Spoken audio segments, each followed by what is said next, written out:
Can I welcome our guests, please? We've got Ian Dutton from Birmingham City Football Club. That's men's and women's and men's.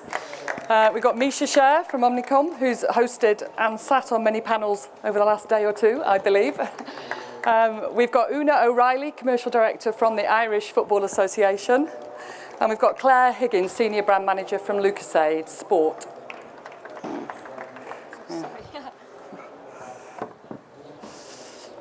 Thank you. We are hoping to keep this relatively informal so that our team get the chance to talk amongst themselves as well and ask and answer questions with you towards the end. So we've got about 30 minutes of chat between ourselves and then 10 to 15 minutes if you've got questions that you'd like to ask. But first of all, sitting here in England, it's been an amazing summer of sport, I think, for women's sport. When you look across the team sports in particular, across cricket, and rugby and the Euros across in the Netherlands with tremendous viewing figures, really high visibility profile and tremendous athletes on show. And our discussion today really is how that translates, not just to success on the pitch, visibility off it, but really realising the commercial potential of women's football in particular. So if I could ask our panellists, we'll start from that end here, just why this is relevant for them and why it's important to what they do in their everyday lives. Yeah, great. Thank you, Sally. It's a delight to be here with this esteemed panel. So thank you very much to the She-Kicks magazine and Soccerex. I've just a little bit of a background. I've worked at Birmingham City Football Club now for the last 10 years, actively involved in the women's side of the business for about 8 years now. The club itself are one of the founding members of the FA Women's Super League. And I suppose when it all came to fruition, sort of 7, 8 years ago, I really wanted to tap in and dive into the actual market itself and look at women's football as a separate to the men's football. The actual overall sort of demographic, the target audience, the market, everything is totally different to the men's market. It's a more family-based opportunity, so the brands that align themselves with the women's side of the sport are totally different, really, in a lot of different ways. So ever since the sort of 8, 9 years that we've been heavily involved, and since the WSL came to fruition, we've always had separate sponsors. We've always sold them as a standalone asset. We enjoyed a great relationship with a company called Hollywood Monster for many years, for about 5 years, and they saw the ladies' side of the game as a real tick in the box from a CSR initiative, community aspect, engaging with the local community on that level. And ever since then, for the past 8 years and the success that Birmingham City Football Club have gone through, the audience figures have grown, the interest in the ladies' game have grown, the actual players that are coming through from a grassroots level have shot up. And I think it all stems to education, and we have a great board of directors. Our Chinese-owned directors from previous and now the current regime, they're very much behind the women's game and bringing the men's team and the women's game together to complement one another. And we saw a real good success over the past 8 years. And to play in front of 35,000 supporters at Wembley only 3 months ago just shows how far the sport has come over the recent years. But it's a credit to be involved in the game. And like I say, as a football club, as a unit, we very much like it to complement our overall strategy and be a part of it. Thank you very much. Misha? Well, thank you. It's great to be here and to contribute to something that I feel quite passionate about and have for a number of years. I guess there's probably 2 reasons why this is important to me. I mean, one of it's personal, the other one's is business related. On a personal level, I've had the privilege to grow up as an elite athlete. I played football all through sort of youth level and into kind of semi-professional and so on. And I felt that for me, it gave me a lot, as a young man, as a teenager, it gave me a lot of the tools, how to be a teammate, how to be a leader, how to win, lose, all those sort of experiences that I've had that shaped me into the person that I later became, whether that was an athlete and then later in my professional life. And I want to, if in whatever fashion I can, I want to be able to champion that for men and women. And I feel like, when you speak to so many, I think we're making progress, but there's so many young girls who get to the age of, I don't know, 12, 13, and for whatever reason, because of stigma or something, they drop out of sport, right? And they don't get the opportunity to then be in that environment and develop and get the confidence and whatever that later they become, that we all sort of miss out, So I'm quite fortunate now to work in a business that really genuinely doesn't just talk about championing women. We have an incredible environment, very diverse environment, and I feel it's great for us to work in that. At the same time, it's great, the output that we produce for clients is great as well, because it's a reflection of, what we produce is a reflection of society that we're trying to, connect with.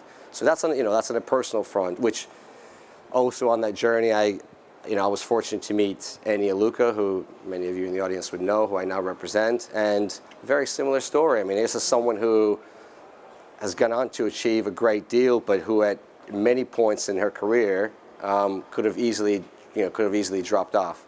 At 12 or 13, when she was told that, why is she playing with boys teams at Birmingham, growing up in Birmingham, and she kept playing and she played with boys, and then she stuck through it. But most, 9 out of 10 times those girls would have dropped off and wouldn't have gone on to achieve, what she has. So that's on the personal front. And and professionally, we're in the business of helping brands, some of the biggest advertisers, connect with consumers, right? So, and I believe that, through women's sport is one of the biggest untapped markets there is, because if you can engage with women on that level, if you can champion what you're trying to do in society through women's sport by supporting young girls and championing that part of society, there's a huge benefit to that. So we think from a business point of view, there's a huge opportunity in that space as well.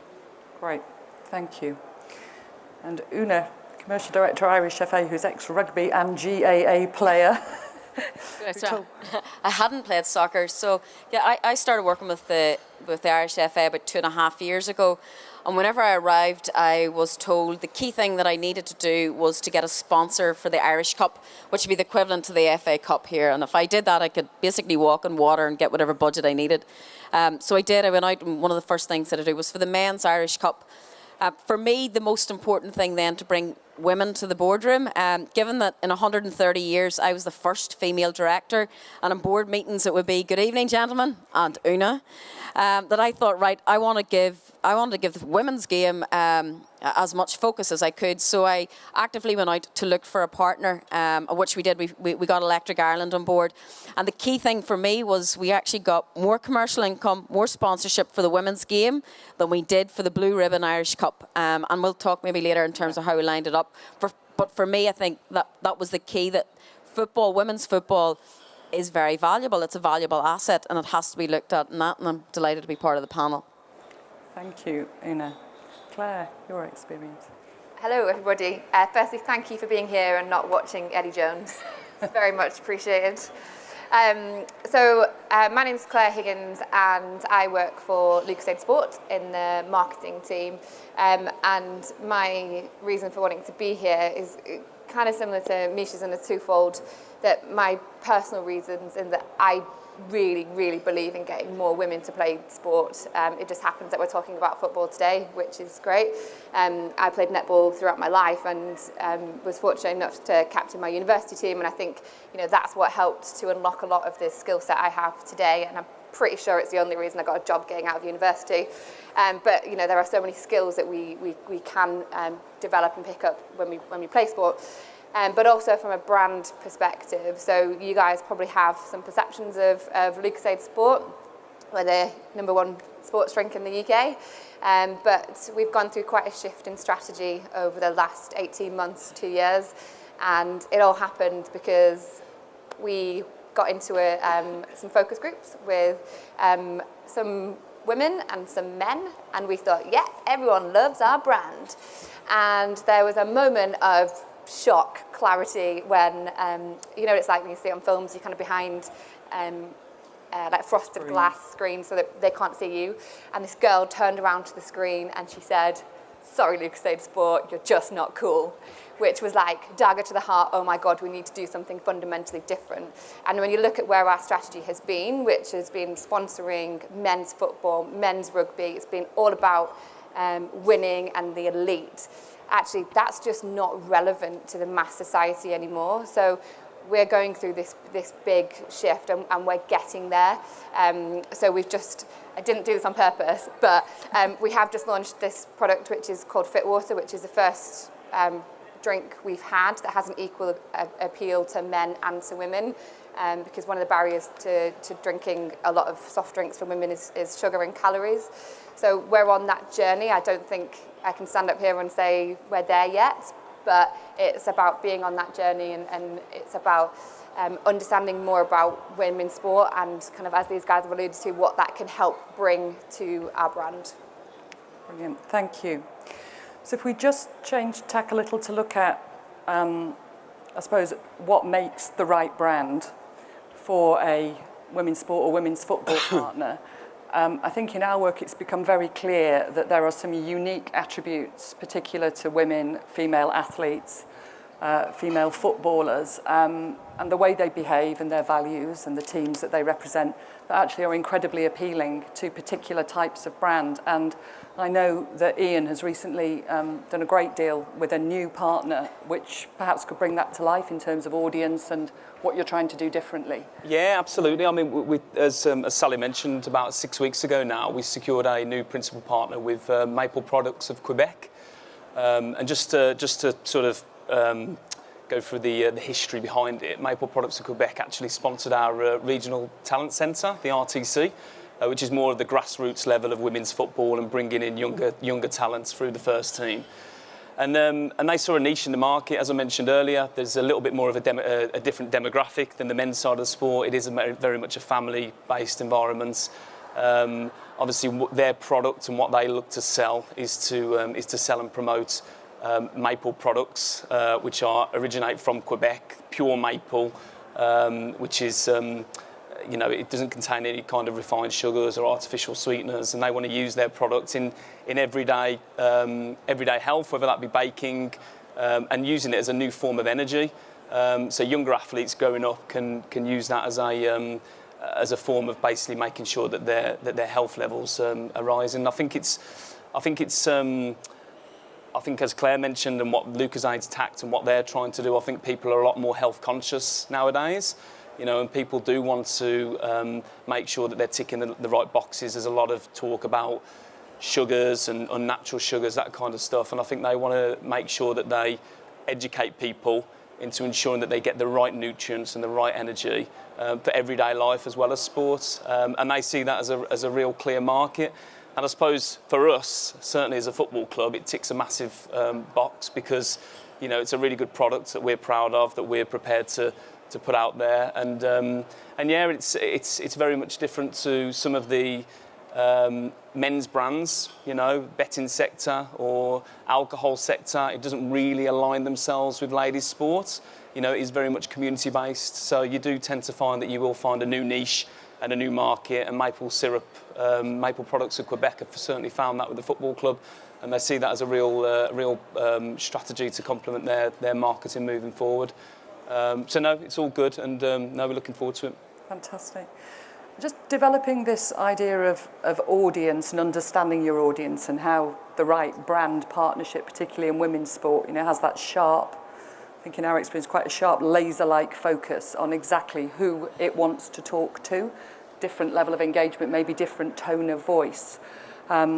We just move on to Misha, perhaps. Everyone is very welcome to comment, but just to develop the idea of how important it is for that club or that league or that federation to understand its audience and what it might have to offer a brand partner, particularly in women's football. Very important is the easy answer, really. I mean, brand partners want to be, no matter where they're investing, women's sport or esports or traditional men's sports, they want to understand who they're dealing with, who they're able to access, how they're able to engage with them. So ultimately, if you're in position to deliver something that's quite unique and differentiated, then of course, they're going to be you're going to be able to attract you're going to be able to attract that sort of investment. It's you know, my you know, I spent quite a bit of time thinking about, you know, what would I like to see in the space. And I think it's even less about, if I was a rights holder, you know, running a women's league or team, it's as important to attract commercial revenue as it is to find a partner who genuinely who has that sort of the breadth and the scale. Let's say it's P&G, or it's Under Armour, or it's Lucozade, whatever. You know, it's about that kind of. The concern now, it's all about growing the sport, growing the appeal. So less about, you know, getting the actual check, which I appreciate is important because, you know, one has to follow the other. But it's, I think the priority now is if I was in that position, to look at who are the best marketing partners who can really kind of bring this, you know, elevate the level and the coverage and the, you know, the credibility. And I'd love to see someone like P&G. To me, seems like the most natural. You know, whether it's Venus or whoever, but very kind of mainstream FMCG brands that we see. You know, J&J, whatever, that we see Unilever in and some of the, I guess, athleisure brands that are quite active in this, you know, in this space. But, you know, going back to what you asked. Yeah. Yes, the audience is being able to articulate that you have the audience and the reach and the engagement of a substantial group of women is critical. Yeah. Yeah, great. Oonagh, I know, has recently done a great deal with Electric Island on the behalf of the men's and the women's teams for the Irish FA. And I think that's a really interesting example of how you bake in, if you want, activation, the marketing in kind that Misha was referencing. Because where we have a sport in growth mode, which I think we do in terms of the growth potential of women's football, if we can find that partner that can support that, then it will go from strength to strength. So on that front, would you mind talking us through your Electric Island experience? Okay, so for us, when we were looking for a partner for women's football, but Misha, what you say, it had to hit us in four things. One, it had to help the brand and image of women's football. It had to be able to help us drive up participation, have an activation budget and marketing budget to help us do that.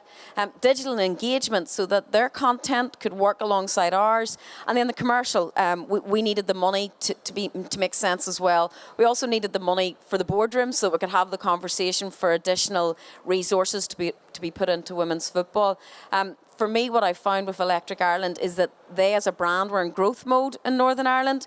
They were going after acquisition. We're in growth mode. So we basically married up exactly what they wanted to do. Now, our men's team, we were able to tap into the men's senior international team. For us, it was about the activation. So we were able to get the captain of the men's team along with the captain of our women's team to have that conversation for content piece. But it was female-led as opposed to male-led. And I think what we were able to do was get the eyeballs of the men's team onto the women's team because we had the captain of the men's seniors. Another big thing for us was we heroed the girls. We had a game changer strap with Electric Ireland. They worked with a couple of brilliant agencies. They had a team down in Dublin they'd worked on the Irish Olympics, so they knew about sport, they knew about working with women, and they actually helped bring my team along, which again, when you're picking a partner, the money's important. But if you look at what your end goal is, for us it's about participation. I mean, there's studies done with UEFA that it's 12 times, if you're playing a sport under the age of 8 in football, you will spend 12 times more over your lifetime. So if we can get girls, 50% of the population playing football, we're going to increase our revenues 12-fold. So that was an important piece. Okay. Can I just follow up for you, and just on that, I know FIFA have made public their intent to double participation from 30 to 60 million over the next few years. They're halfway there. And I know UEFA have recently come out in July 2017 with their statement to take women's football to the #1 team sport in Europe across 55 countries within 5 years. So with those two bold statements out there, and I just wondered how important that was to you and your brand partners, that confidence that gave them.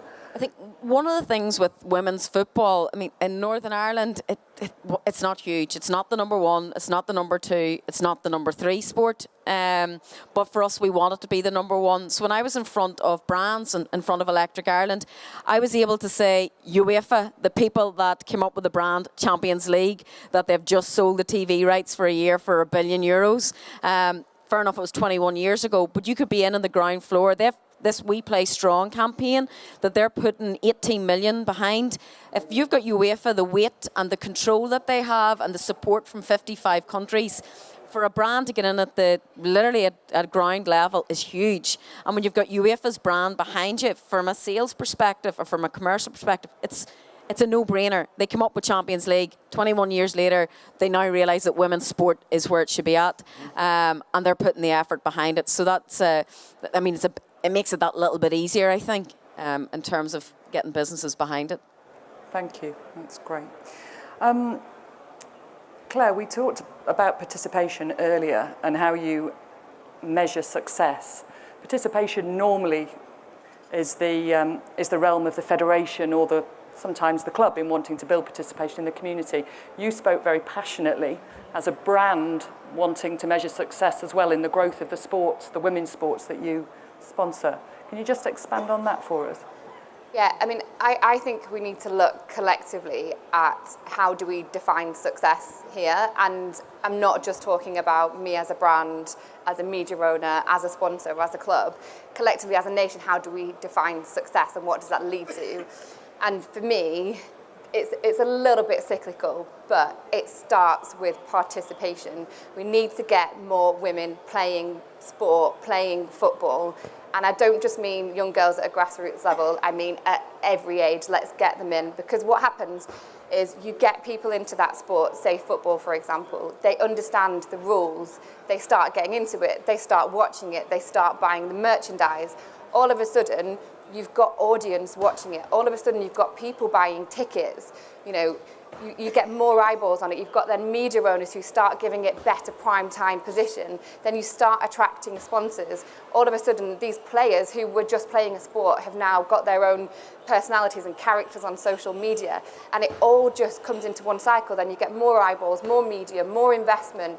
Then that investment can go into grassroots sports. We can get more people playing. And it is just that cycle that goes around, but it has to start with participation. Thank you. Just on that now, how important has the women's section been to you, Ian, in sort of knocking off and rubbing off on the men's? We spoke earlier about some of the unique values of the women's section and the female athletes as actually being more attractive to your brand partners. That sort of pros and cons of separating or putting together the men's and women's game within your club. Yeah, absolutely. I think Oonagh knocked it on the head a little bit earlier. I mean, the men's game and the ladies' game need to act side by side. The men's game need to really get behind the women's game to give it that profile. And the ladies touched on it earlier about participation. You know, it's we need to educate people in understanding, do you know what, and getting people down at the ground and watching the actual ladies play. And actually, do you know what? It's an actually really good sport. It's the quality of it is great, and getting people down there to watch the game is really important. And I'll never forget, there was going back 3 or 4 years ago, we weren't going through the easiest time on the men's side of the field. We went through 23 straight home games without a win. Ooh. Which was it wasn't great commercially. It didn't do us any favours. But on the other side, the ladies' game, you know, we were in Champions League, a Champions League place. We got to the semi-final. We were flying high in the league. So why not use the positivity that's going in the ladies' game to really give the club as a whole a unique lift? And I think they can really rub off on one another. And again, a little bit from what Oonagh said a little bit earlier, you know, using players from the men's side and the ladies' side and connecting them both together is really important, because you will genuinely get more people interested in the women's side of the game. You know, and it all comes back to participation and education. They need to be educated and understand this is a great sport to get involved with. It doesn't matter whether you're male, you're female, whatever background you've got, you can get involved in it, enjoying what is the phenomenon of football and the growing sport you know, the rapid growing sport that is women's football. And, you know, I think if I, you know, could give any kind of advice, it's for clubs out there to get behind it, because, you know, all you're going to do is complement the club as a wider scale, you know, and get bums ultimately on seats for not only the men's but also the women's game ultimately as well. And that's helped us massively. Great, thank you. Just changing tack slightly here on sort of commercial rights, Misha, it may be one for you, well, and for the rest of the team. One of the areas that we've had to do a lot of work in the last 4 years is rights structuring for women's football, to take a view on whether this sport is strong enough to stand on its own 2 feet commercially. Has it got enough intrinsic value in its packaging to be saleable in its own right? I know, Ian, you sell it independently of the men's, and Oonagh, you've done the same, and you've bolted on some additional value through men's tickets, etc. So just wanted to share with you, in Sweden, they've done a fantastic repackaging, the Swedish National Association, of all of their rights, from futsal to men's to women's to community to participation. I'm sure they would share their work with you because they're showcasing it at the moment, but it's brilliant. And they've squeezed 20% more revenue out of that package. Now, it's a significant rights value in total, but that's come through the women's game. That repackaging has come through the women's game, and it's allowed them to highlight the different and complementary values of that game and appeal to some united partners, but an awful lot of differentiated new brand partners. So just on that theme, that was just information to share, but I wondered what your view on that, Misha, was in terms of the strength to stand alone. Well, I think it can potentially stand alone, but I think if there's a benefit of, and in many cases we've seen that by games being put on, with men's games and women's game taken on after, and look, why not? Let's, where it makes sense, why not look at where those synergies exist? There are some really unique attributes that women's game has that men's doesn't, and vice versa. But when I look at as a commercial proposition together, yes, women's is strong, but I would think that together they're probably more often than not they're probably stronger being pitched together. And I mean, why not? Why not? If you can drive, I would imagine. It doesn't surprise me the example you just gave. In my experience and what I've seen, where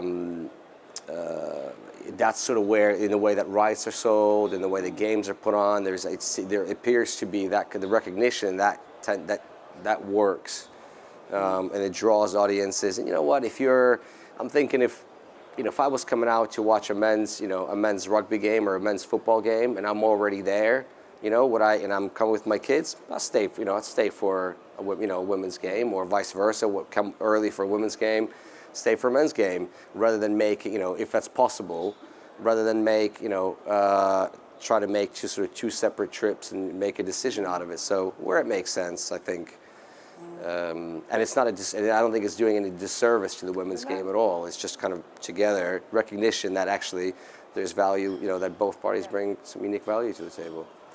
Anyone else want to comment on that? Yeah, I think I suppose our shining light for football is still the men's game, and we have brands that buy into the men's game to help raise the profile of their brand.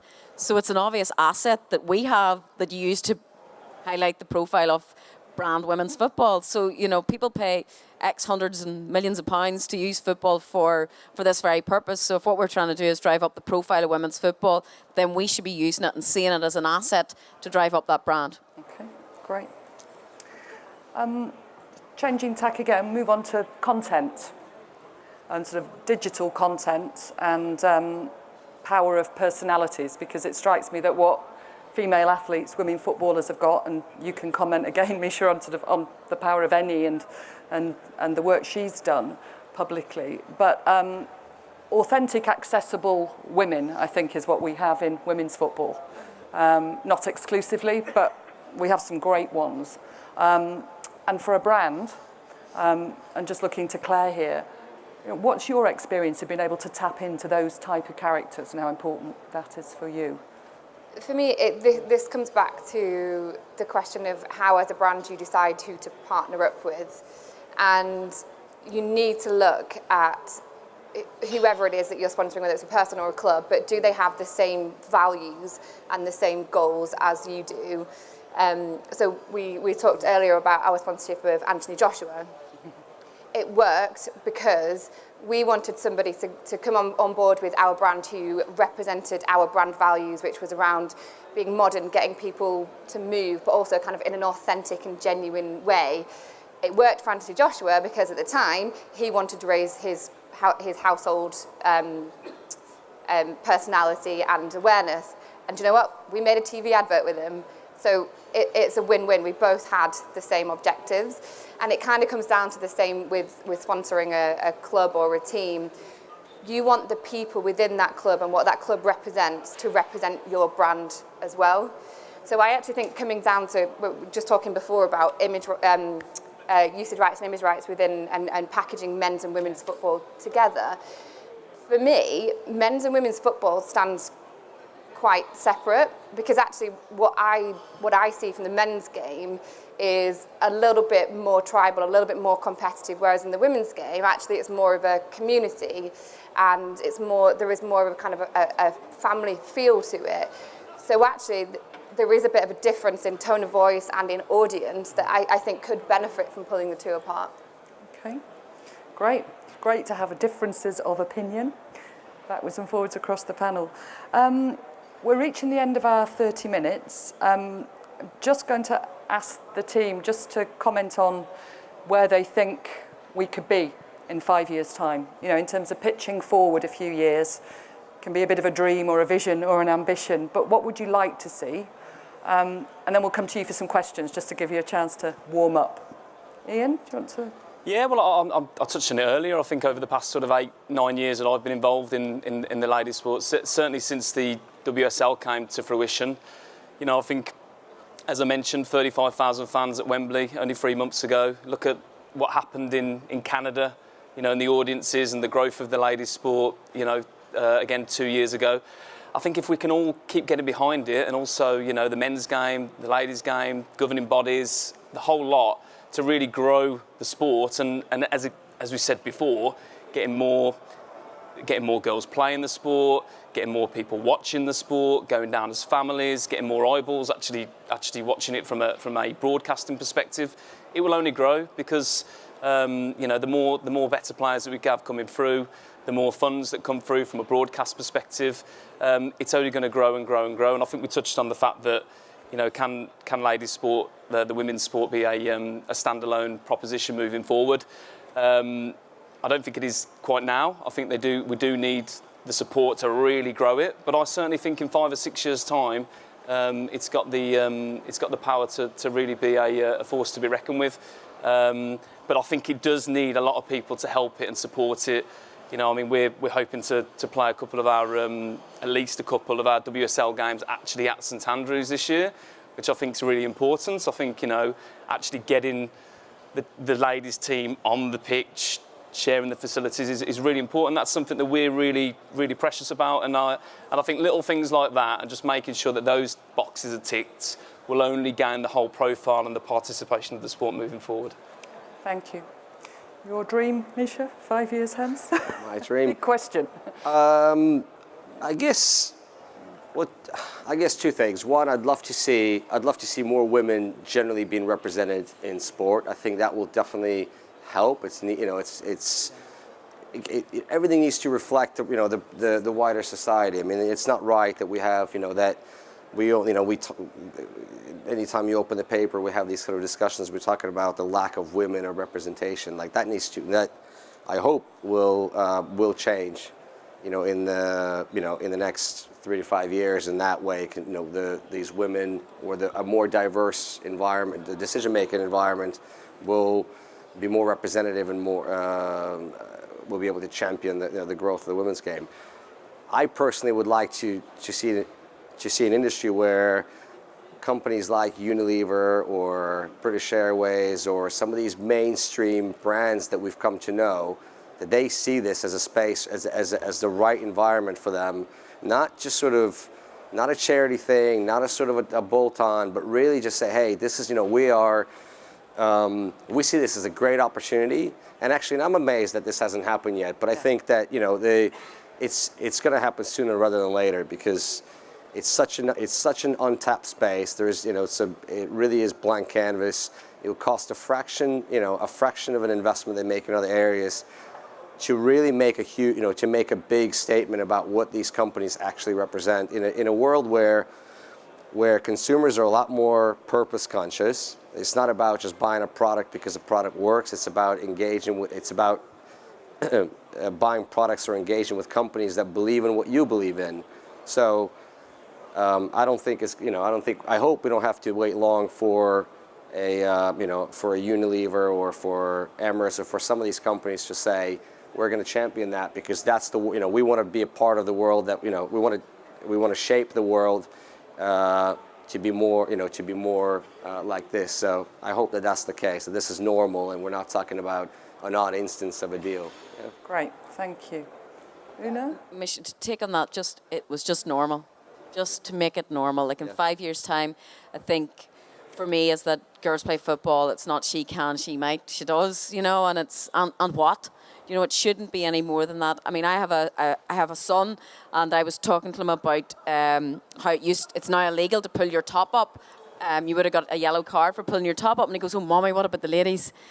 And he straight off the bat, he thought about girls, and he thought this would be great crack. But his immediate thing was that girls would be playing football just as equally and would be pulling their tops off just as quick as the men would be. So I was so proud from that, and that's the way it should be, and it should be for the generation of boys, girls coming up through the ranks, that it's just normal, and there doesn't take panels, and there's not special conversations about women's sport or men's sport, but it's just about sport and people actually making a difference in their lives. Great, thank you. Inspiring stuff. Claire? I think for me it's a twofold. So we talked about the FA's commitment to double the participation of girls playing football. Let's see, 5 years' time, a big chip in that number. There's no reason why they can't do it. I'd also like to see more female footballers as household names. If you looking at Instagram, some of our footballers have max 80,000, 90,000 followers. You look at their American counterparts, they've got 5-6 million. We've quite recently been looking at female recognition in sport, and when you ask young girls to draw a sports person or somebody in sport that they respect, they draw men. They don't draw women. Some of them draw Jess Ennis. But we need to fundamentally change that. We need to give young females people to aspire to, and they are out there, but we need to raise their profiles. Great stuff. Thank you. We could keep going for many hours, I think, on this. But can we just open it up for a couple of questions if you have them? If not, we can talk at the end privately. Yes, could you tell us your name and where you're from?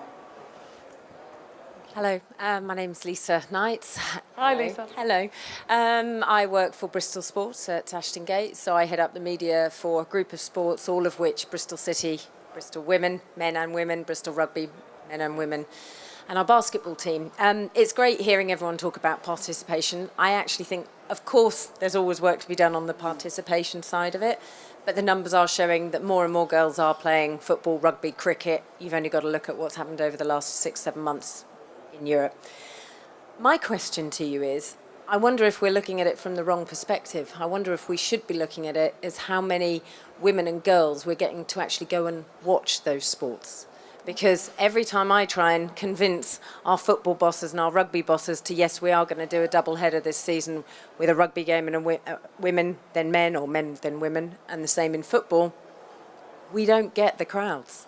We don't get the women and the girls to watch. Misha, you were saying that you would stay in and watch. Well, actually, half the time what happens is, and anyone that's a parent knows, when you take a child to a game, your kids get antsy after about 80, 90 minutes, and they won't stay for the second half. So do you think more should be being done to attract people, women and children, to come and watch the game, not so much the participation?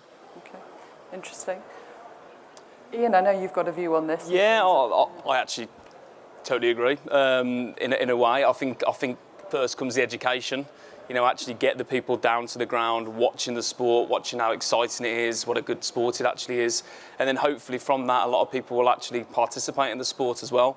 I mean, as a club over the sort of past 7-8 years, we've done many different ticket giveaways with sister clubs, with community aspects, with school groups, just trying to get people actually into the stadium, you know, and encourage people to take up the sport thereafter as well. But I totally agree. I think, you know, actually getting people to watch the sport initially will hopefully then encourage them to actually take the sport up, you know, join local clubs, actually go and then formulate and take part into the local academies or RTCs, as we call them. And then hopefully that will push things along that a little bit further. Anyone else want to? We actually, in Belfast, we hosted the Women's Under-19 Euros, and it was record numbers in terms of attendance and getting people into the stadium. But what we actually did to get people is we created a family fun day. We had bouncy castles, we had face painters, we had DJs, and we created it was a fun day. And there's also a match happening because people were bought into, they understood a fun day at the stadium where there was ice cream and all the rest of it.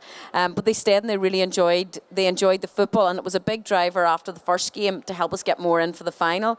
But the key thing with participation is whenever you play a sport, you fall in love with it. And that, if you can get people to play and fall in love with the sport, they'll come and watch it. And that's why I think participation still has to be a big driver. The results from the research that we did was, it was actually 65% men that wanted to come and watch the women's game.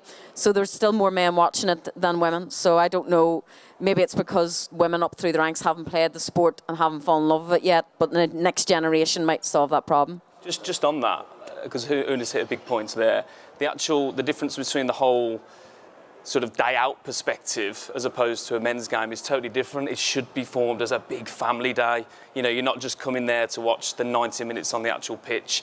You know, there's loads more going on. I sort of, whenever I talk about the women's sport or a women's football match, I sort of try and link it in with more American football or American sport models, where they're actually coming and having a full day, a full aspect. So we've sort of, a lot of the ladies' games are actually played on a Sunday, so we try and couple up Sunday lunches with bouncing castles, with face paint. So, and it does help when they've got that whole family aspect and family feel. Okay.